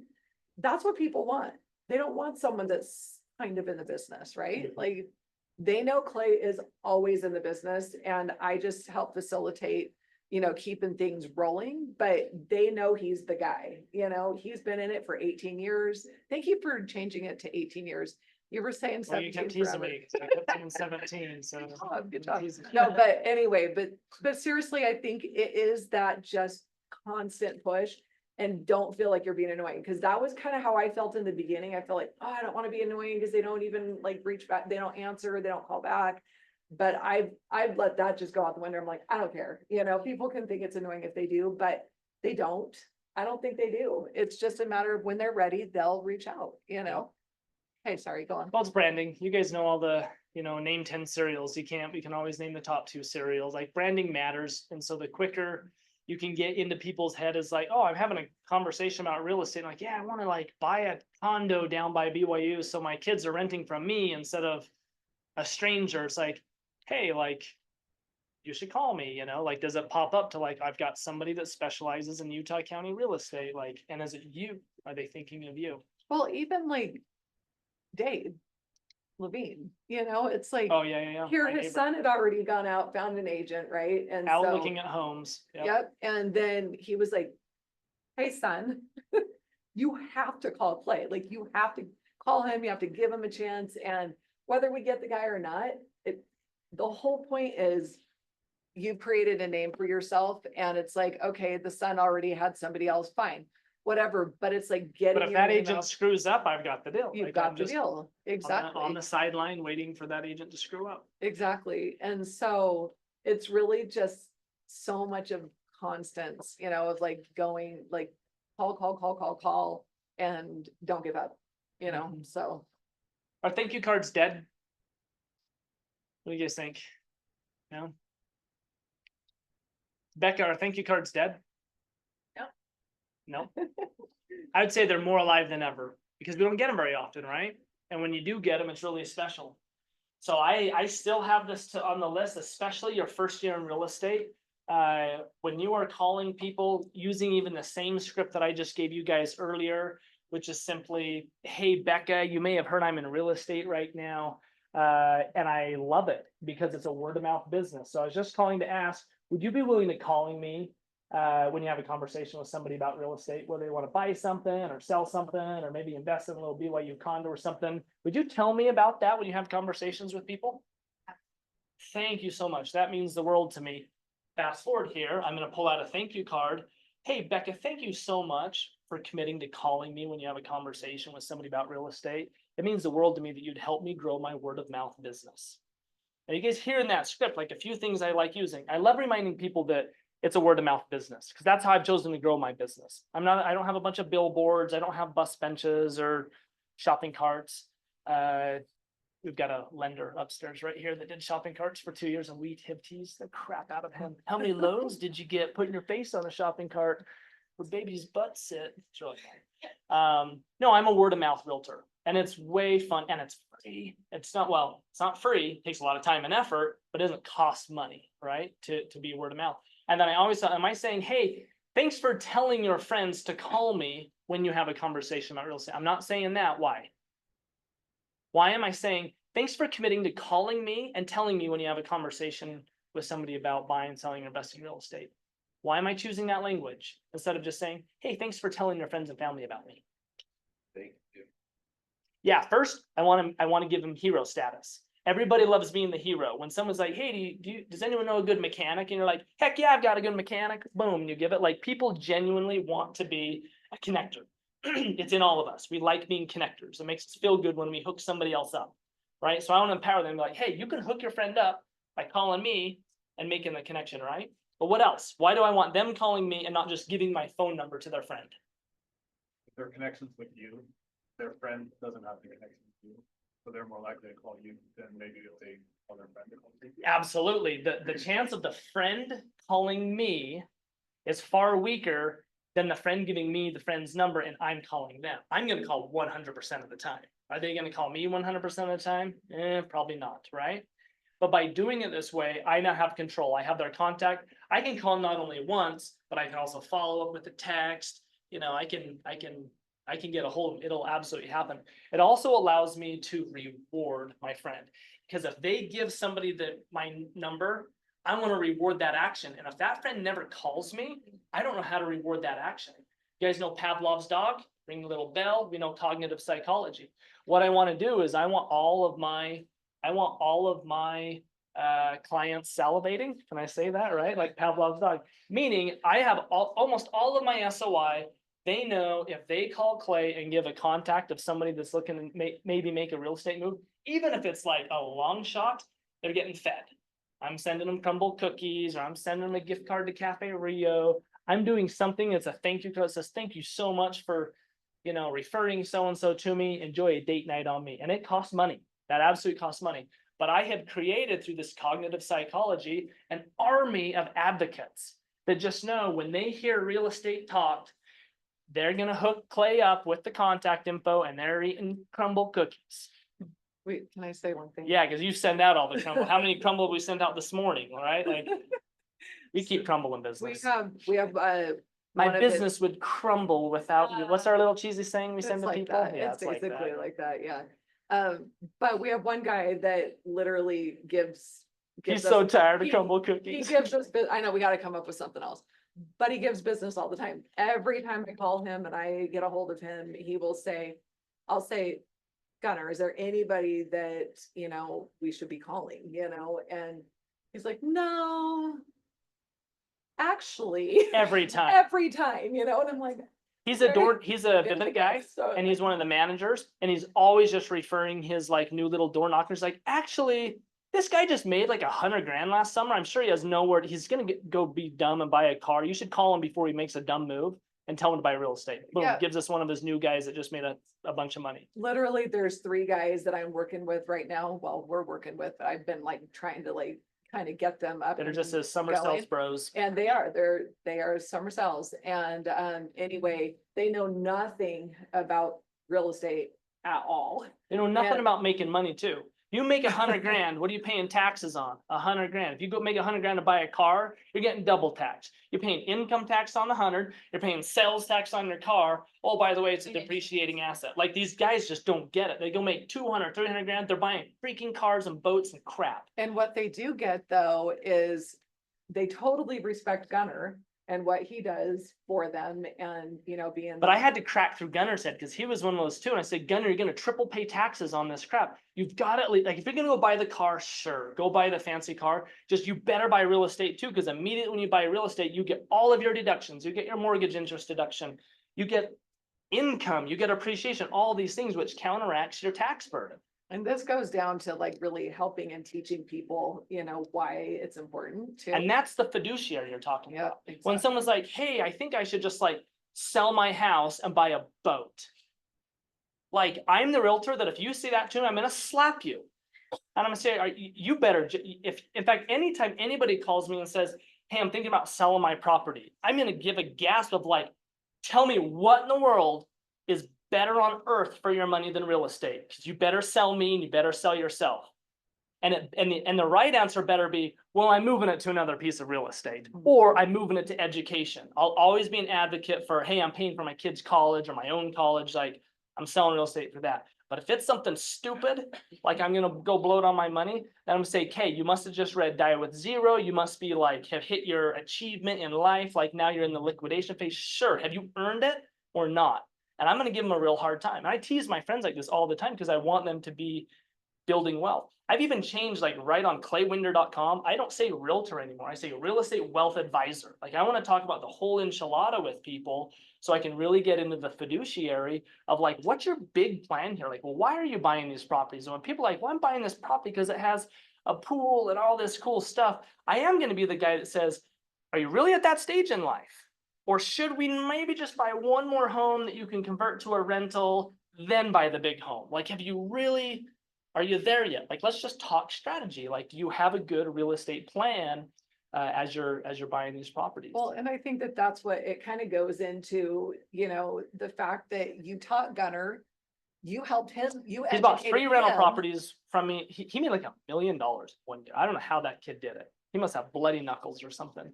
But he So called me you- that year and we bought 3 properties all in one year just to get his money deployed. And one of them was a house for him and his wife, but it had the basement apartment, had the accessory, because I'm like, dude, you don't have kids, like just get all that money invested. And we did it. We preserved his money. He got really good deals and he loves it. And now he just like sings our praises and He does, and that's where it's like, and these guys have respect for him.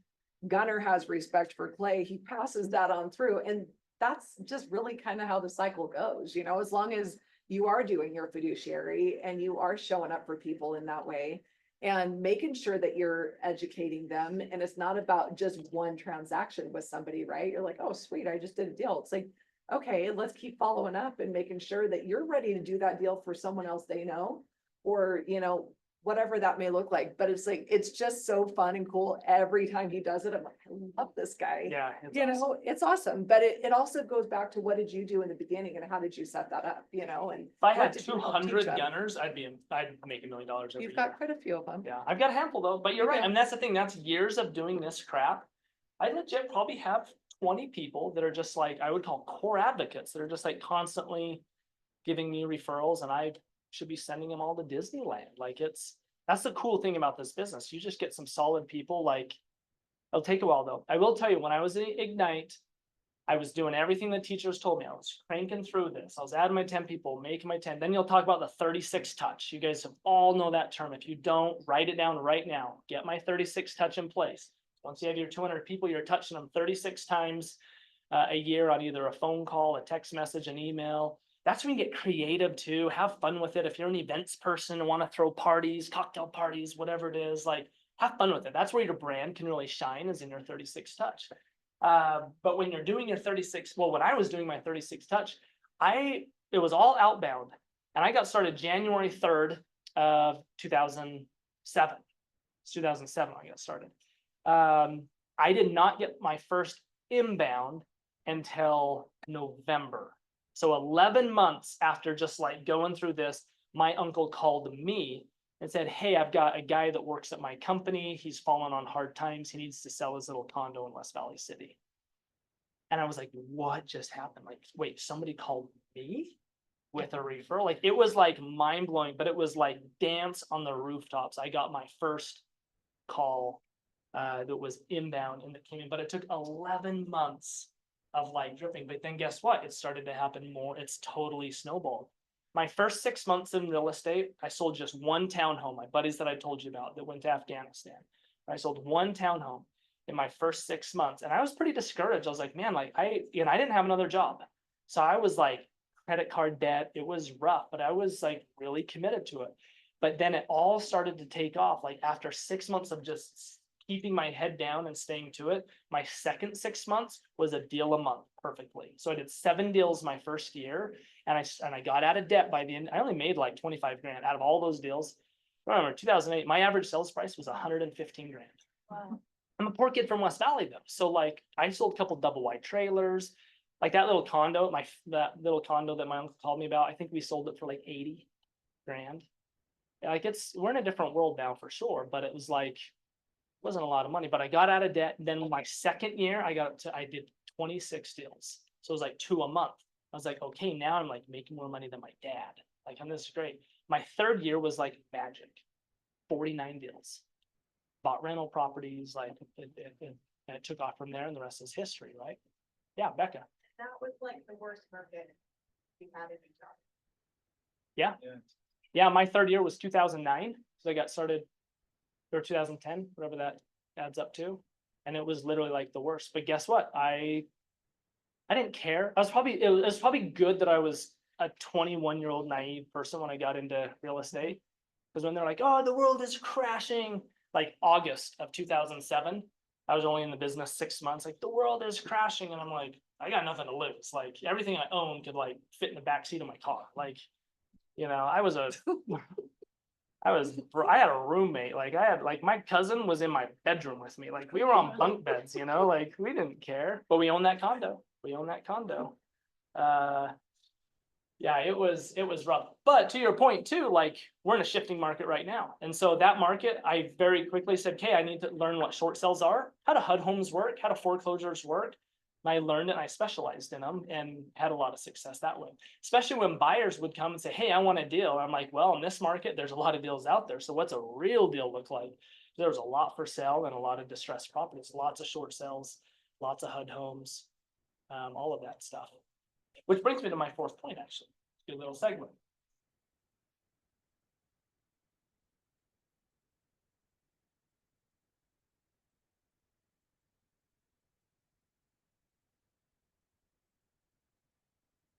Preview 10 properties. Now, what do I mean by this? In a perfect world, could you go physically walk 10 properties every day? Sweet, that would be awesome. That's not what I'm talking about here. I'm talking about previewing 10 properties online with purpose. And what I mean by purpose is you getting your skill set. So one of the classes that would have been last Friday or whatever was Know Your Market. The best, most efficient way to understand your market is to create alerts and to live by alerts and to take as much of the MLS data as possible and get it into your brain. Let me give you an example. Let me pick on you, back row guy. Where do you live at? Bluffdale. In Bluffdale. Which neighborhood? You know the name of it, or? Stonefly Circle, it's right under the one-way bridge. The first neighborhood on the right after that. The one-way bridge.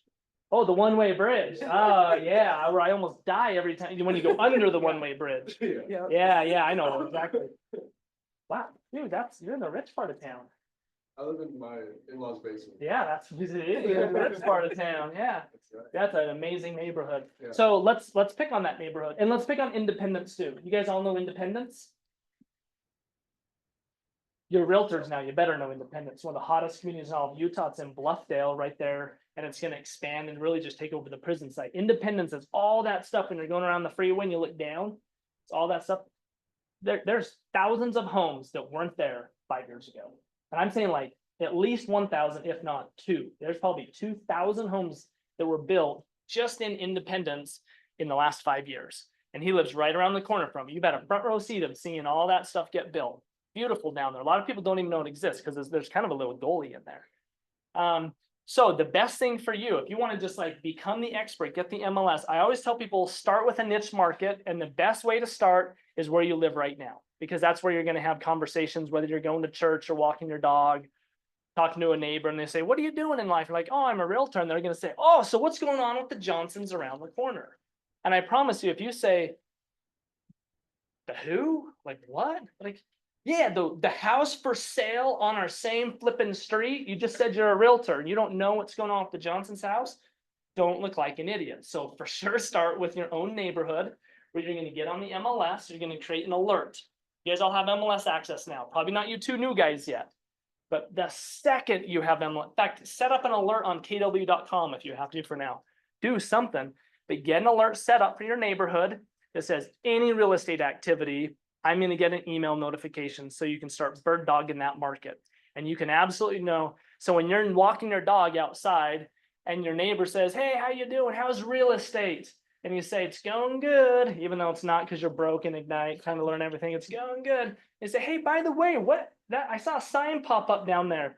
So you can say, yep, the Johnsons are selling for $650. Did you know they have an apartment in their basement? It's actually pretty cool. It's a pretty good deal, frankly. And it is active right now. They don't have any offers on it. If you know anyone that wants to move into our neighborhood, hit me up. Don't call them, hit me up. All right, will do. See ya, bro. That is like, you're an agent now. You're a realtor when you can have sophisticated conversations, right? So that's just phase one. Know your neighborhood. Anyone live in Vineyard? Where do you guys all live at? Real quick, where do you live? Provo? You got a lot of Provo? Where you at? Forum? Lehigh. Lehigh, Bluffdale, you guys? Payson? You in Payson? Where you at? Provo. Damn, Provo. Provo. Should we pick on Provo then? Yes. Because Payson is way lame. We're not just kidding, you guys. Just kidding. Now, Payson's the up and coming, so I was you better gonna know just about your say new that. stuff in Payson. I'd be willing to live in Payson now. It's I like- would too. It's like I would land too. and you still have like room, you know? Do you have land?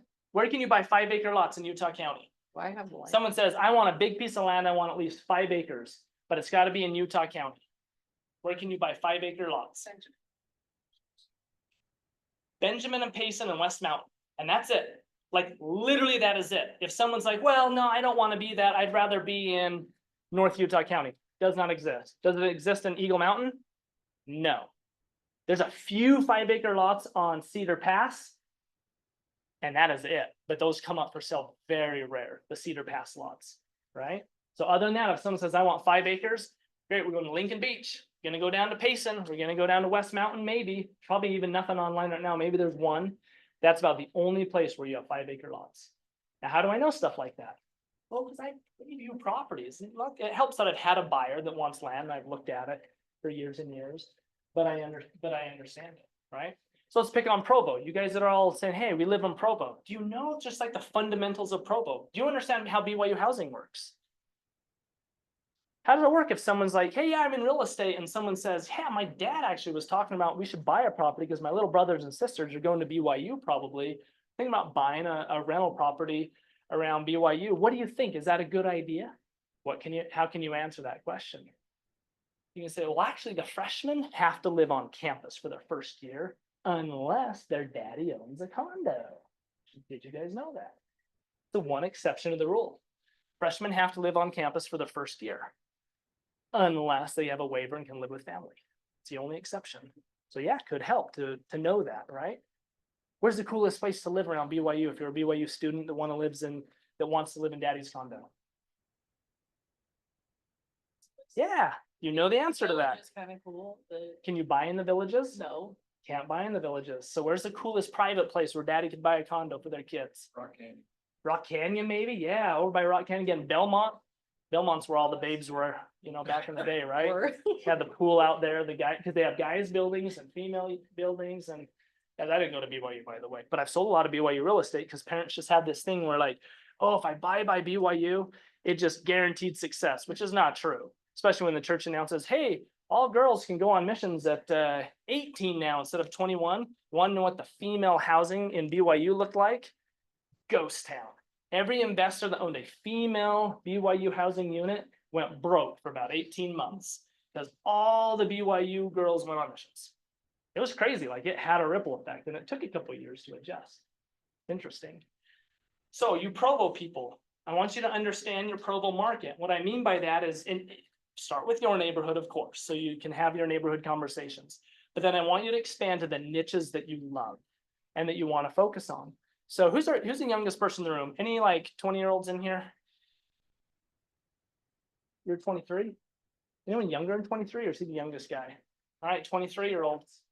Congrats. So I got started at 21 and it's tough being young, right? Because I'm like, man, I don't really know anybody that's like buying property. But I promise you do, because there's a lot of 20-something-year-olds that are making money, they're getting jobs, they can go buy something. So I'd first recommend to you to the 23-year-olds, master the condo market. Just master it. Set up an alert and know everything. What is going on in the condo market in Provo, Orem? Guys, we got condos right behind us. What's their price? Are there any for sale right now? Does anybody know? Probably know that, right? Becca just left, but she actually had one for sale in there. It was like $290. $290. They're cheap. They're 2 bedrooms. They're tiny. $290 was the price. And probably over 300 now, because that was a couple months ago that she said that. Hopefully it's over 300. So I set up this based on a few niches, based on where I'm at in my career. First of all, I have, it's very easy to get these set up too when you have buyers that you're shopping for. You have your buyer consult. I'm going to set up an alert for properties. It's not just going to go to them. It's going to go to me, right? So I can look, I'm like, oh, that's perfect for what we talked about. I better text them and make sure they looked at their email and they can see this property. So I've got my buyers that I'm reviewing every morning. I'm getting all my buyers alerts that are coming and I'm reviewing those. But then I have a few that are just me want to stay sharp. I live in Vineyard. I know every single real estate move that happens in Vineyard. If someone says, hey, you live in Vineyard, are those are there any of those condos for sale? Yeah, there's like 7 for sale right now, and they're all undercutting each other and they're driving the price back down to 360. The condo right now for 360 over in Lakefront that you can pick up right now. Are there any townhomes? Just one listed for 505. It's actually not a bad deal, but the basement's not finished. Right? Are there any single family homes? Yeah, there's 3 single family homes, but the cheapest one is in the 700s. So if you want cheaper than that, you got to wait. Maybe something pops up in the Springs for 600, yada, yada, yada. So if someone's ever like, hey, like, is there like a Vineyard expert? Yeah, that better be me. I live there, right? Like, I can tell you the trends. I can tell you all that's going on. The other thing that I have that I would recommend if you guys are like, hey, I worked a lot with investors or I want to, get multifamily set up. We don't have a ton of multifamily in Utah. Not like the East Coast, not like other states. We don't have a lot. So to set up an alert that comes to you, it says, I want to look at every duplex, triplex, or fourplex in all of Utah County. Heck, all of Wasatch Front. There's a lot when you get into Ogden and some of Salt Lake, but certainly Utah County, know about it. You guys know there's an 11-plex for sale right now in Provo. It's a 6-plex and a 5-plex. Little over 2 million. So 2.5, they're going to lower it to 2.2 because they're firing their agent, hiring me. Yeah. But I'm like, that is pretty rare. Like, we never get 11 plexes that pop up. It's very, very rare. Like, we don't get anything really bigger than 4 plexes that pop up. It's super, super rare. But it's good to have that because I work a lot with investors. So if you guys are the same way and you're like, I just want to know like duplexes and triplexes, learn it, right? So you're going to get your alert. You're going to click through them. You're going to look at it. You're going to ask questions. And then this is my other challenge to you. At least physically visit 10 properties every week that you're physically walking through. The best place to start, and this is like one of my secret weapons I want to give you, is a lot of times people say, hey, I want to work with a realtor that can hook me up with a deal that they can't find on any website, right? They just can't find it on Zillow or Redfin or whatever. It's just not there. The easiest place for you to know about inventory that is not online is new construction. Builders don't put all their stuff online. Usually they just put a tip of the iceberg. They'll put a listing or 2 online, but they won't put all of their inventory. So the first 10 properties I want you guys going through this week are model homes. And I want you to go hit the biggest communities in Utah County. Okay? What are the biggest new construction communities that come to mind? Let's start with Provo. What do you got in Provo? It's going to be out west by the airport. It's where stuff's plowing through. So you're going to go to Osprey, D.R. Horton Townhomes, right? They got a model home. And it's pretty easy to find model homes, right? You can find those on the MLS. You guys that don't have the MLS, it's going to be tough, but you can find them. Just go to any website. Yeah, are you guys together, by the way? I don't want to assume. Okay, great. Use her MLS for now. All right, get in there. Just use her. Just use her. No, but really, like model homes, like you're going to walk into these model homes and your script is simple. When you see the model home agent, you say, hey, I'm a new agent, join Keller Williams. I really want to specialize in new construction. Give it to me. Tell me, what do you guys have? And they say, oh, here's our plat map that shows all of our lots. Here's what we're building with our spec inventory. Here's how it works in terms of a buyer wanting to do upgrades. Do you allow upgrades? Do you not? And then the most important question you're going to ask every model home agent is, what's your incentive right now? Usually it's a lender incentive. And D.R. Horton's going to say, we buy your rate down to this. Edge Homes is going to say, we buy your rate down to this, because it's all about rates, right? It's all about monthly payment in today's market. That's the name of the game. but you're gonna go in. So that way, next time you're at that cocktail party or you guys don't you don't do cocktail parties here in Utah very often, do we? You're at, we got Thanksgiving coming up. You're at Thanksgiving, you're all feeding your face with mashed potatoes and your crazy uncle is saying, hey, I'm ready to get out of my double wide trailer. I want to go straight to something new. Is there any like good deals on like new construction in Utah County? And you can say, put down the fork. Let me tell you all about it. And you just start rattling off. Hey, there's this place called North Shore, the DR Hortons building. There's this place called Cold Springs. There's Edge Homes has got Gardner Point that's pretty sweet. Where do you want to be, uncle? Oh, you want to be down in Spanish Fork by the windmill? Sweet. There's what? The Arrowhead. Arrowhead, yeah, we got Richmond American and Georgetown Development, and there's a third one building on Arrowhead. You Payson folks better know everything that's happening on Arrowhead. Tech for Spanish Fork City. You All what? The building nets for me. There you go. So you can say Quiet Springs. I know all about, you know it all then. They're building right there too. Yep. Arrive Homes, community, what are they called? Lennar's right there. Yep, Lennar's there. And that's because you know the city. Now imagine like you go couple that with, I walked through the model homes. Like imagine the power that has just knowing the inventory. And especially when someone says, well, I want a really good deal, and say, well, I got a good deal. It's not even online. But if you go to Arrive Homes right now, they've got this spec home that they built. What does a spec home mean? They built it without a buyer, it's speculatory, right? So a builder builds a home without a buyer. So they're trying to find the buyer during construction. And you might say, oh, look, Arrive Homes just told me they actually had a spec home that made it all the way to certificate of occupancy and they still don't have their buyer. So now they're willing to do a sweet deal, right? They want to just dump this property. It's full of upgrades. They're willing to cut it run. You know about it because you just went to the property. Now all of a sudden you've got inventory that nobody can find online. It's a very valuable resource to be that kind of expert. Make sense?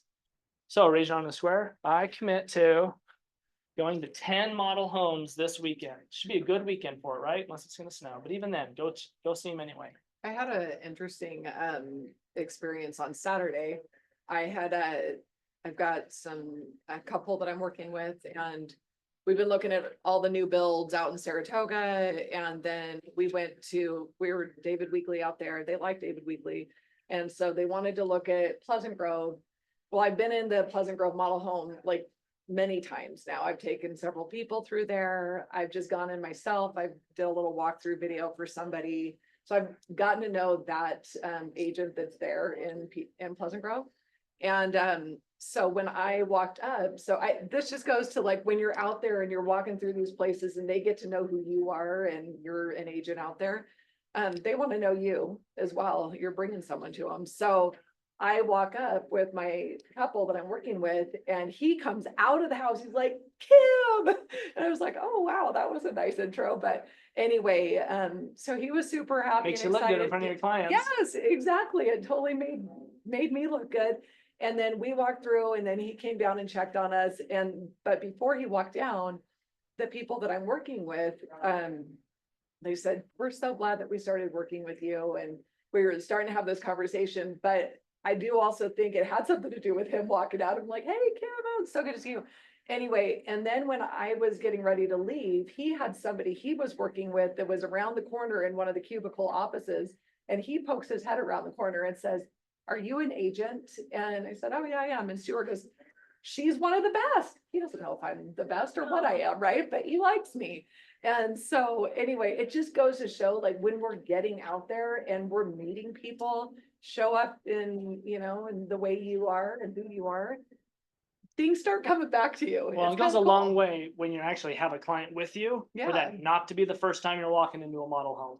If the first time you're walking in the model home is like with your clients, I mean, it's fine, but it could be a little bit, you're just like learning Yeah, with them exactly. at that point. Like you're not offering a lot. When it's like, oh, I've been in here and I can tell you that their incentive is very comparable to Edge Homes or Arrive Homes or whatever, and you kind of can give some context, is Mhm. awesome. You say, okay, now let's walk in and get the dog and pony show from the model home agent. It just goes to show, like, get to know the market, get to know who's out there. And so I think the model home, what you're saying is, it's just a cool way to get out there and check things out, but then you know where to take people to. Totally. Easy. Guys, my last plug for this is this really is the fastest way to a paycheck. Make your calls, send the little notes. This is getting your 36 touch up and running, getting that campaign going, and then previewing properties. You do just this alone, like forget everything else, whatever, like just these fundamentals, you'll be okay. You will have buyers, you will have sellers, you'll have leads that you can go work just by doing this. And this really doesn't cost hardly anything to do other than your time, maybe your phone bill too. Okay, questions, comments, let's hear some ahas. Let's just get a couple of ahas. What'd you learn today? What'd you learn today? Did you have anything that you learned, like, I did not really understand that before I came in, and now I do, or like, hey, I'm really glad I needed to hear this? Yeah, I thought it was really interesting, the S Corp LSE, difference between those. good. Fascinating. Good. You need to take, yeah, get in the wealth building. One of the coolest things about KW, we teach a lot of classes here. You guys are going to see the training calendar. It's not all about just being realtors. There's a lot of cool stuff on entity structure, including trusts. Like, how do you set up your trusts, and you know, plan out the big stuff. How to use life insurance appropriately, all that good stuff. Good. What else? Any ahas for the day? Any light bulbs come on? I can see the importance of the economic model. Like, I haven't sat down with Cam and done any of that yet, but that's gonna be necessary to break it down to how many phone calls a day it takes to get your job done. Have you switched your career yet? Are you still working somewhere else? Still working. What income do you need to replace? You mind if I ask? About $75,000 a year. Okay, gotta make 75K. And real estate's tough because oftentimes your first year in real estate, I tell people success in real estate your first year is just survival. You've got to treat your first year almost like an apprenticeship, because it feels like that very much, where you're like, man, I am just sitting in classes. I'm making so many calls, but I'm just not getting like a lot of people that are like, let's go look at houses, or hey, come like tell me what my home is worth and I want to sell it. Like, it's tough your first year, but I promise, like, treat it like an internship, keep your head down. It totally skyrockets in year two, right? But 75 grand, is that doable in your first year? Of course it is. There's a lot of rookies that come in here and they make their 7,500 grand their first year. It's not everybody, but it's the ones that just sink their teeth into it and get after it. You'll be okay. You got it. 75 grand. I would do the economic model and get right down. And I'll tell you what, 75 grand is not even 10 conversations a day. But you darn well should do this during Ignite. Add your 200 people, rip through the combos, and at least plant the seed to all 200 people. Hey, I made a career change. Cam will even show you like an introduction letter. You can mail a letter to everyone. Hey, I'm officially announcing I made a career change. I'm in real estate now. I've chosen for this to be a word of mouth business. Therefore, I'd really appreciate your help growing my word of mouth business. Would you do that for me? Like, it's very important. Like, and you can only have one shot to do this. That's your first year. Even though you've been in business 3 years, you could probably still maybe just, hey, I went full time, like, into real estate, like, get that out there. Your first year is your one shot to really like use the introduction as a great touch point. I like it. Economic model. What else? Ahas. What did you learn? I learned what a spec home is. Learn what a spec home is. That's important. Speculatory. Told you there's so many freaking to know. abbreviations. Yeah. Anything else? Okay, you guys, we're done. We're done. Ignite is you're about halfway done with Ignite, right? I don't even know. Goes to the end of the month. Oh, yeah, it's. Goes to the end of the month. Oh, you're not, yeah, you're not halfway then. You got a lot. Yeah, you'll have some good classes that hopefully will dive into a lot more of these. But I'll tell you, like, don't wait to start this. Like, get going now. You've got the MLS, like, get this. You should have had this going from Ignite number 1, but my fear is that got missed because you guys are just drinking from a fire hose. There's just like so much info. So just chunk it down and try to define what's 20%, what's 80%. But this is absolutely 20%. Yep. Okay, anything else? You have contact info. Yeah, let me add that up here. Yeah, if you guys want a second set of eyes on anything, have questions, anything at all, definitely hit me up.